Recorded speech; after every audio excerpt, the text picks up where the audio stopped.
স্বাগত নিউজ 24 দেশ সংবাদে, সাথে আছি আমি আকাশ ইসলাম। দেখছিলেন দেশ সংবাদ শিরোনাম,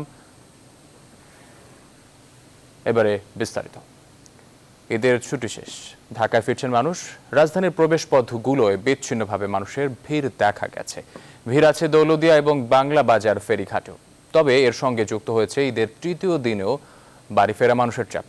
লঞ্চ এবং বাস বন্ধ থাকায় দুই ফেরিঘাটে রোববারও বিপুল সংখ্যক মানুষ ভিড় করেন। বিস্তারিত ডেস্ক রিপোর্টে।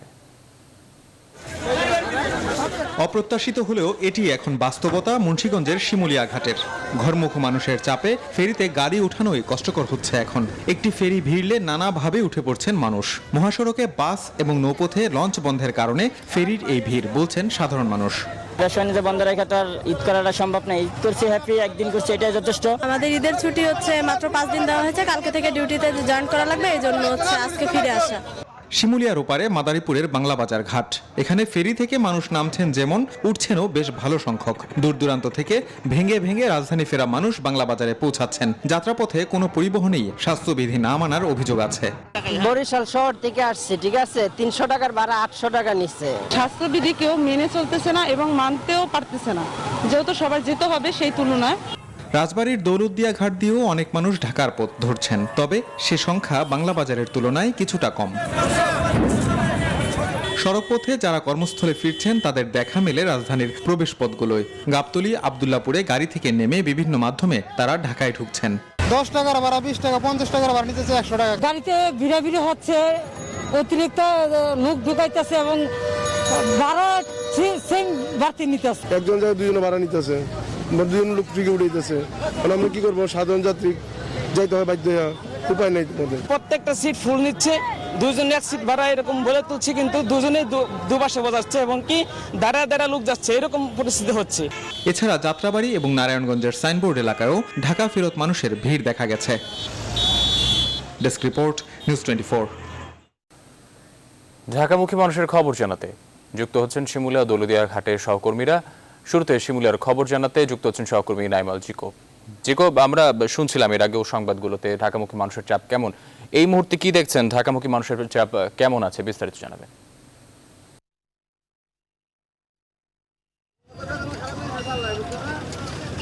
সকাল থেকেই জানাচ্ছিলাম যে ঢাকামুখী মানুষের চাপ যেমন ছিল এবং ঢাকা ছাড়ারও কিন্তু প্রবণতা একই রকম ছিল, কিন্তু বেলা গড়ার সাথে সাথে কিন্তু ঢাকামুখী মানুষের সংখ্যাই বৃদ্ধি পেয়েছে এবং যাওয়ার সংখ্যাটা হলো ধীরে ধীরে কমে গেছে।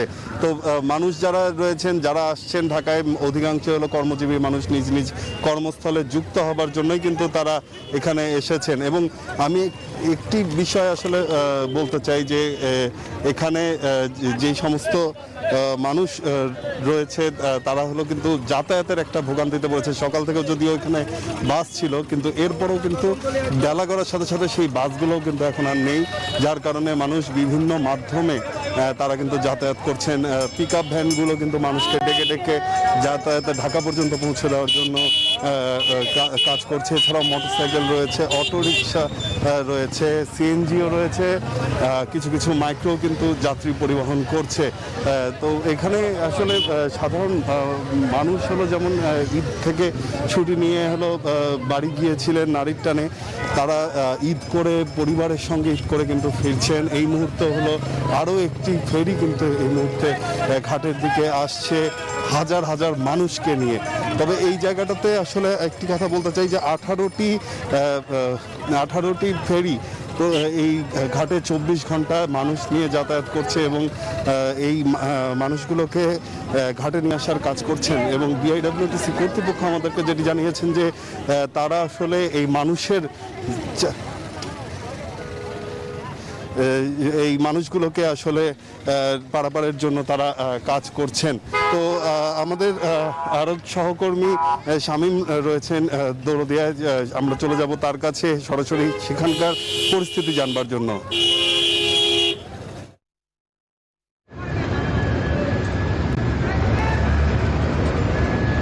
ধন্যবাদ আপনাকে। আপনি যেমনটি জানাচ্ছিলেন যে ঢাকামুখী হচ্ছে কিন্তু হাজার হাজার জন, তবে দৌলতদিয়া ঘাটে কিন্তু আমি সকাল থেকেই একটি বিষয় দেখানোর চেষ্টা করছি যে যাত্রীদের কিন্তু প্রচণ্ড চাপ রয়েছে। এই মুহূর্তেও কিন্তু আমি যে বিষয়টি দেখাতে চাচ্ছি যে একটি ফেরিতে কিন্তু পর্যাপ্ত পরিমাণ যাত্রী রয়েছে, সেই ফেরিতে কিন্তু পাটুরিয়ামুখী হয়েছে। সেই ফেরিতে কিন্তু যাত্রীদের পাশাপাশি ছোট গাড়ি এবং পণ্যবাহী ট্রাকও রয়েছে। তো যাত্রীবাহী সেই এই ছোট ছোট গাড়ি রয়েছে, যেখানে রয়েছে প্রাইভেট কার, মাইক্রোবাস ও অ্যাম্বুলেন্স রয়েছে, পাশাপাশি রয়েছে কিন্তু পণ্যবাহী ট্রাক। এর পাশাপাশি যাত্রীও কিন্তু আমরা উল্লেখযোগ্য যাত্রী দেখতে পাচ্ছি। তবে সকালে যে পরিমাণ যাত্রী ছিল সেই পরিমাণ যাত্রী কিন্তু এখন দেখা যাচ্ছে না। যাত্রী আমরা এই জিনিসটা বলতেই পারি যে সকালের চেয়ে যাত্রীটা কিছুটা কম। ঢাকা থেকে এখনও অনেক যাত্রী আসছে, তবে সকালে আমরা যে পরিমাণ যাত্রী ঘরমুখী হচ্ছে তা সেই পরিমাণের চেয়েও কিন্তু ঘরমুখী যাত্রীদের সংখ্যাটা আমরা কম দেখতে পাচ্ছি। তবে এ সকল যাত্রীদের অনেকের সাথে আমরা কথা বলেছি, তারা কিন্তু একটি বিষয় সকাল থেকে বলেছে যে রাস্তায় গণপরিবহন না থাকার কারণে কিন্তু মহাসড়কে তাদের চরম দুর্ভোগ পোহাতে হচ্ছে। তাদের কিন্তু ছোট ছোট যানবাহনেই কিন্তু দৌলতদিয়া ফেরিঘাট পর্যন্ত আসতে হচ্ছে। এবং তারা কিন্তু যে বিষয়টি বলছে যে একে তো যানবাহন সংকট, তারপরে অতিরিক্ত টাকা দিয়েই কিন্তু তাদেরকে ঢাকামুখী হতে হচ্ছে, দৌলতদিয়া ঘাট পর্যন্ত আসতে হচ্ছে। তো এই বিষয়টি কিন্তু যাত্রীদের অভিযোগ রয়েছে। তবে দৌলতদিয়া পাটুরি নৌ রুটে এই মুহূর্তে 15টি ছোট বড় ফেরি চলাচল করার কারণে কিন্তু এখানে কিন্তু যাত্রীদের বেশি একটা অপেক্ষা করতে হচ্ছে না, এসেই কিন্তু তারা যে কোনো ফেরিতে উঠতে পারছে সহজেই। তো এখানে সহজেই উঠেই কিন্তু তারা পাটুরির উদ্দেশ্যে যেতে পারছে। পাটুরিয়া থেকেও কিন্তু তাদেরকে আরেকটা সমস্যায় পড়তে হয়েছে যানবাহনের অপেক্ষায়। এখানে পাটুরিয়াও কিন্তু গণপরিবহন না থাকার কারণে সেখানে কিন্তু ছোট ছোট যানবাহনে প্রাইভেট কার, মাইক্রোবাসে কিন্তু তাদেরকে এবং অটোরিকশায় জীবনের ঝুঁকি নিয়ে কিন্তু তাদেরকে ঢাকামুখী হতে হচ্ছে। তো এই বিষয়টি যাত্রীদের কিন্তু এই দুর্ভোগ পোহাই কিন্তু তাদেরকে কর্মমুখী হতে হচ্ছে। তো এই ছিল দৌলতদিয়া ফেরিঘাটের সর্বশেষ সংবাদ। আমি এখন স্টুডিওতে ফিরে যাচ্ছি আকাশের কাছে। আকাশ। ধন্যবাদ। দর্শক, বাড়ি ফিরে মানুষের খবরাখবর জানাচ্ছিলেন সহকর্মীরা। ঈদের ছুটি শেষে বরিশাল থেকে রাজধানীমুখী মানুষের দুর্ভোগ চরমে। লঞ্চ বন্ধ থাকায় সাধারণ মানুষের বড় ভরসা সড়ক পথ। রোববার সকাল 10টা থেকে নগরীর নথুল্লাবাদ এবং রূপাতলী বাস টার্মিনালে ভিড় করেন যাত্রীরা। এজন্য দুই এলাকায় তীব্র যানজটের সৃষ্টি হয়। প্রয়োজনের তুলনায় পরিবহন কম থাকায় বিপাকে পড়েন যাত্রীরা। এই সুযোগে দ্বিগুণ ভাড়া দাবি করেন পরিবহনগুলো।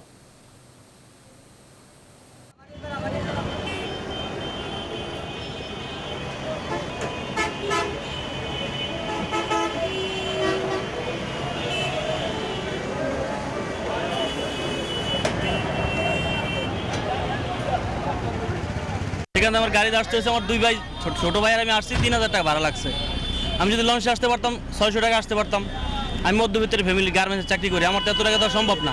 ভেঙে যাইতেছি গাড়িতে 500 টাকা করে নিতেছে এই জায়গা থেকে ঘাটে, মাওয়া ঘাটে। যদি লঞ্চ হইতো তাহলে আমার এতটা মহাসড়কে বাস চলছে। সরকারি নিষেধাজ্ঞা অমান্য করে কেউ রাতের আধারে, কেউ দিনেও বাস চালাচ্ছেন বলে অভিযোগ আছে। বাস্তব অবস্থা জানতে যুক্ত হচ্ছি বগুড়ার আব্দুল সালাম বাবুর সঙ্গে। বাবু, আপনার কাছ থেকে জানতে চাচ্ছি কেমন পরিস্থিতি দেখছেন? আইন অমান্য করে বা সরকারি নিষেধাজ্ঞা বারণ করে কি বাস চলাচল করছে কিনা, এবং যদিও করে থাকে যাত্রী পরিবহনের ব্যবস্থায় কতটা স্বাস্থ্যবিধি মানা হচ্ছে?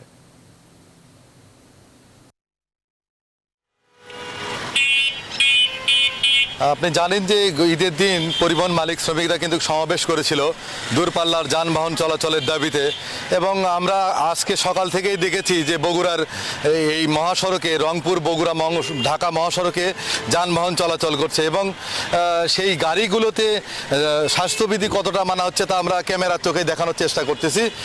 আপনি জানেন যে আমি রয়েছি বগুড়ার মোকামতলা এলাকায়, যেটা ঢাকা বগুড়া রংপুর মহাসড়ক। সকাল থেকে এই সড়কে ব্যাপক যানজট সৃষ্টি হয়েছে। এই বাস স্ট্যান্ডে লোকজন চলাচল করছে, গ্রাম থেকে শহরে যাচ্ছে, এবং শহরমুখী মানুষগুলো আবার কর্মস্থলে ফিরে যাচ্ছে। অধিকাংশই ঢাকামুখী মানুষ। এই যানবাহনগুলোতে আমরা দেখেছি একই সিটে 2 জন চলাচল করছে, এবং অনেকের মুখে মাস্ক থাকলেও স্বাস্থ্যবিধির বালাই কম। তবে যাত্রীদের মধ্যে একটা স্বস্তি রয়েছে যে তারা বাস চালু হয়েছে অবশেষে। তবে মোটর মালিক, পরিবহন মালিক, শ্রমিক নেতারা বলেছেন যে তারা কোনো বাস চলাচলের অনুমতি দেয়নি। বিক্ষিপ্তভাবে এগুলো বাস চলাচল করছে, বিভিন্ন জন তারা চলাচল করছে। সাধারণ যাত্রীদের মধ্যে স্বস্তি বিরাজ করছে যে তারা দূরপাল্লায় আসার সময়, ঢাকা থেকে বাড়ি ফেরার সময় যতটা কষ্ট পেয়েছিল, মাইক্রোবাস, কার, বিভিন্ন যানবাহনে করে তারা অতিরিক্ত ভাড়া দিয়ে এসেছিল, তবে ফিরতি পথে বাস চালু হয় অত বেশি ভাড়া না হলেও স্বাভাবিক যে ভাড়া রয়েছে তার চাইতেও বেশি ভাড়া দিতে হচ্ছে এই যাত্রী সাধারণকে। বগুড়ার মোকামতলা এই বাস স্ট্যান্ড থেকে বিভিন্ন স্থানে যানবাহন চলাচল করছে। ঢাকা, বগুড়া এবং রংপুরের এই মহাসড়কটি দিয়ে উত্তরাঞ্চলের বিভিন্ন জেলার পরিবহন চলাচল করে এবং এই অঞ্চলের মানুষজনের ঢাকা যাওয়ার একমাত্র পথ হচ্ছে এই সড়ক পথ। সেই পথে আমরা রয়েছি। তো এখানে স্বাস্থ্যবিধি মানার চেষ্টা করতেছে পরিবহন মালিক শ্রমিকরা। তো এই ছিল বগুড়া থেকে সর্বশেষ। ফিরে যাচ্ছি স্টুডিওতে আপনার কাছে। আপনাকে ধন্যবাদ। দর্শক, বগুড়া থেকে যুক্ত ছিলেন সহকর্মী বাবু। দেশ সংবাদে নিচ্ছে একটি বিরতির সঙ্গে থাকুন। বিরতির পর আবারও স্বাগত সংবাদে। চট্টগ্রামে মিতু হত্যা মামলায় রিমান্ডে থাকা পুলিশের সাবেক এসপি বাবুল আক্তার এখনো নতুন কোনো তথ্য দেননি বলে জানিয়েছে পুলিশ ব্যুরো অব ইনভেস্টিগেশন। তবে মামলার তদন্তকারী কর্মকর্তা বলেছেন অনেকগুলো বিষয় বিবেচনায় এনে এগোচ্ছেন তারা। মামলার বাদী বাবুলের শ্বশুর মোশাররফ বলেছেন, বাবুলের দায়ের করা মামলার তদন্ত প্রমাণ মিলেছে মৃত্যু হত্যার পরিকল্পনাকারী বাবুলই। আর নিরাপত্তা বিশ্লেষকরা বলছেন, শুরু থেকে এই মামলা নিয়ে আইনশৃঙ্খলা বাহিনীর রহস্যজনক আচরণে অনেক প্রশ্ন জেগেছে জনমনে। আহাদুল ইসলাম বাবুর ক্যামেরায় চট্টগ্রাম থেকে নয়ন বড়ুয়াজয়ের রিপোর্টে বিস্তারিত।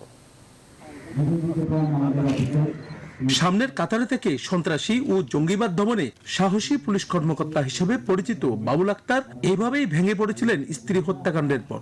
7 জনের বিরুদ্ধে নিজে বাদী হয়ে মামলাও করেছিলেন তিনি। 5 বছর পর পুলিশ বলছে এসবই ছিল বাবুলের অভিনয়। শ্বশুরের দায়ের করা হত্যা মামলায় বাবুলকে 5 দিনের রিমান্ডে নেওয়া হলেও এখন পর্যন্ত হত্যা সংশ্লিষ্ট কোনো তথ্যই দেননি বাবুল। যেগুলো ইনফরমেশন পাওয়া গেছে বাদীর পরিবার থেকে, যে সমস্ত বিষয় আসতেছে, অন্যান্য সোর্স থেকে যেগুলো বিষয় আসতেছে, সেগুলো এখনো আসলে সবগুলো এখনো বলার সময় আসে নাই। এই তো আন্ডার ইনভেস্টিগেশন আছে এখানে। এদিকে বাবুলের শ্বশুরের দাবি, বাবুলই পরিকল্পিতভাবে খুন করেছে তার মেয়ে মিতুকে। এমন প্রমাণ মিলেছে বাবুলের দায়ের করা মামলার তদন্তেও। যে পরিকল্পনা ডকুমেন্ট পাইছে, সে যে টাকা দিয়া করাইছে সেটাও পাওয়া গেছে। তারপর পরক্রিয়া চলে যায়, কিছু ডকুমেন্ট আমি এলাকায় বলছি, আমি দিয়েও আসছি। নিরাপত্তা বিশ্লেষকরা বলছেন, চাঞ্চল্যকর এই হত্যাকাণ্ড নিয়ে শুরু থেকেই পুলিশের আচরণ ছিল রহস্যজনক। এরকম একজন কম্পিটেন্ট অফিসারকে যখন অবসর দেওয়া হয়েছে, তখনই কিন্তু আমাদের সচেতন মানুষের মনে একটা জিনিস সন্দেহ উকি দিয়েছে। এখন প্রশ্ন আসতে পারে, এতদিন পর্যন্ত তাহলে পুলিশ বিভাগ এটাকে কেন হিমঘরে রেখে দিয়েছিল?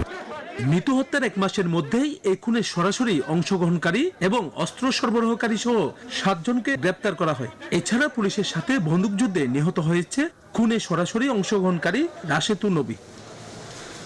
নয়ন বড়ুয়া জয়, নিউজ 24, চট্টগ্রাম। ঈদের টানা ছুটিতে যেখানে লক্ষ লক্ষ মানুষের পদচারণায় মুখরিত থাকত, সেই সমুদ্র সৈকত এখন শুনশান নীরবতা। করোনা ভাইরাস সংক্রমণের দ্বিতীয় ঢেউ সামাল দিতে গেলে গেল বছরের ঈদগুলোর মতো এবারও বন্ধ রয়েছে সমুদ্র সৈকত সহ কক্সবাজারের পর্যটন কেন্দ্রগুলো। ফলে ঈদের ছুটিতে নেই পর্যটকদের কোলাহল আর পদচারণা। সীমিত আকারে পর্যটন স্পটগুলো খুলে দেওয়ার দাবি পর্যটন ব্যবসায়ী ও কর্মকর্তা কর্মচারীদের। বিস্তারিত রিপোর্ট। প্রতি বছরই ঈদের ছুটিতে বিশ্বের দীর্ঘতম সমুদ্র সৈকত কক্সবাজারে ছুটে আসে লাখো পর্যটক। সেখানে এখন শুনশান নীরবতা। গেল বছর মার্চ মাসে দেশে করোনা ভাইরাসের সংক্রমণ দেখা দিলে সরকার লকডাউনের ঘোষণা দেয়, বন্ধ করে দেয় সমুদ্র সৈকত সহ পর্যটন কেন্দ্রগুলো।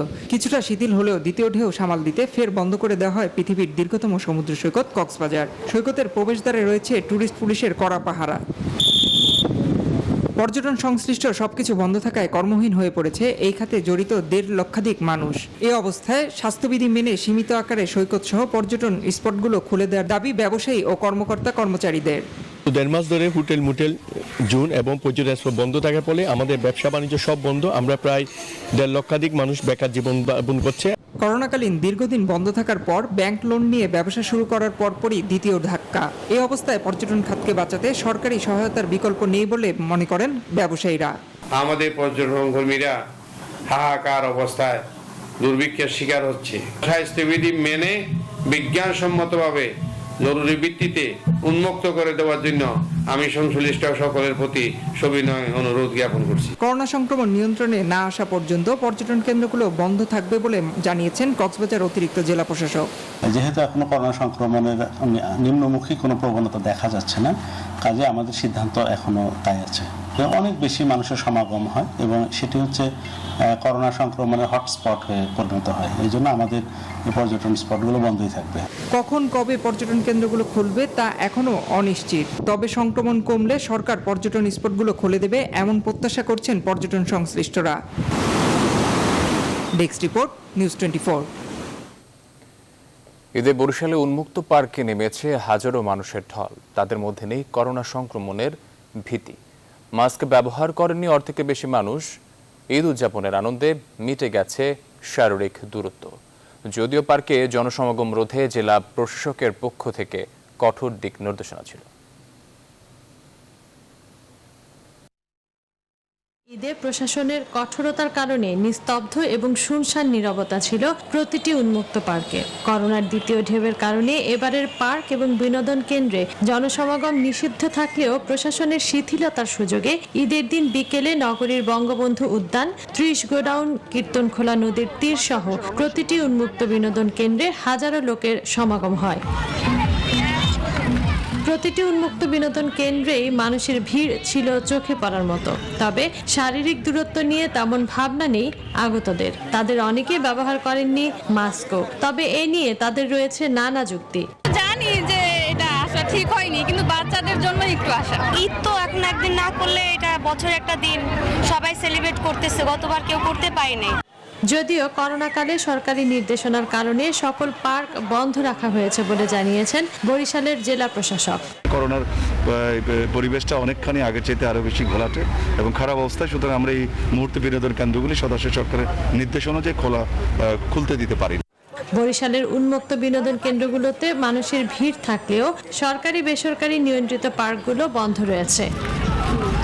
Desk report, news 24। দেশ সংবাদে নিচ্ছে বিরতি, সঙ্গে থাকুন। বিরতির পর আবারও স্বাগত দেশ সংবাদে। পরিপক্ক হতে আর কয়েকদিন সময় লাগবে দিনাজপুরের লিচুর। বাজারজাত হতে পারে 1 সপ্তাহের মধ্যেই, এমন আশা বাগান মালিকদের।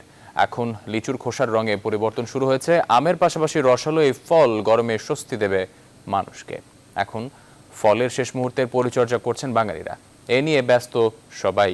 দিনাজপুর জেলায় 5,500 হেক্টর জমিতে লিচুর বাগান রয়েছে। গাছ রয়েছে 7 লাখের ওপরে। গত বছরে 35,000 মেট্রিক টনের ওপরে লিচুর ফলন হয়। চলতি বছর উৎপাদনের লক্ষ্যমাত্রা ধরা হয়েছে 40,000 মেট্রিক টন। যদিও প্রাকৃতিক নানা কারণে ফলন কম হওয়ার আশঙ্কা করছেন কৃষি সংশ্লিষ্টরা।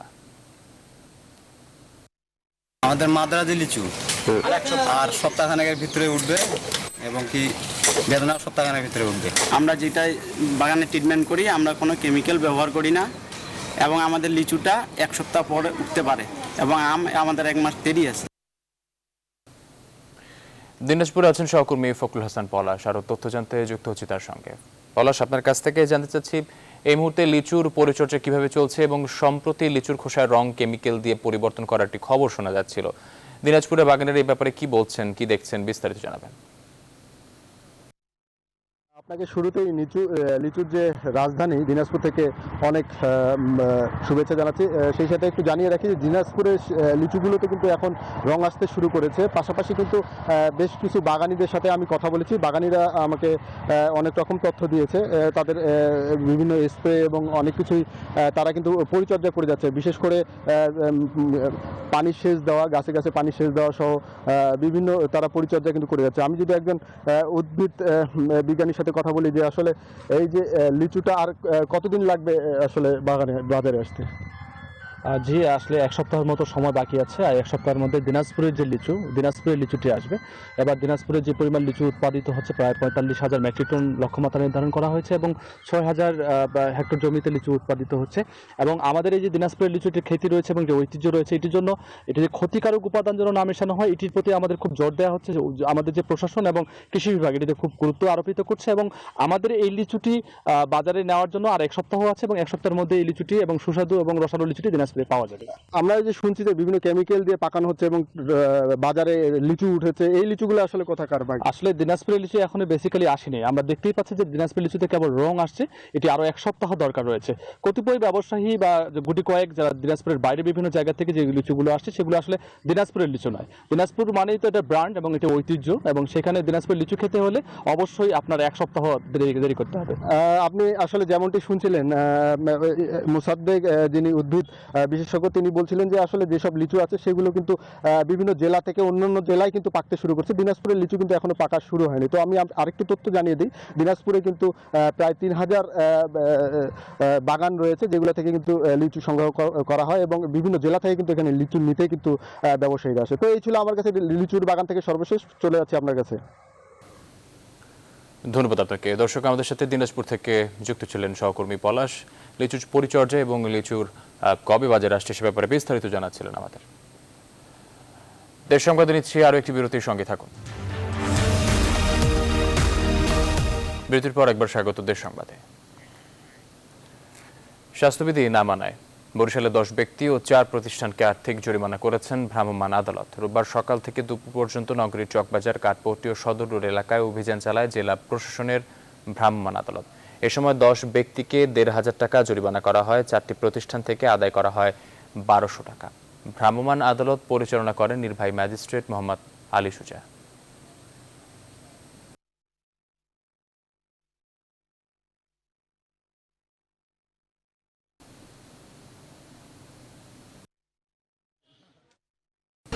দর্শক, এই ছিল দেশ সংবাদে। এতক্ষণ সাথে থাকার জন্য ধন্যবাদ সবাই।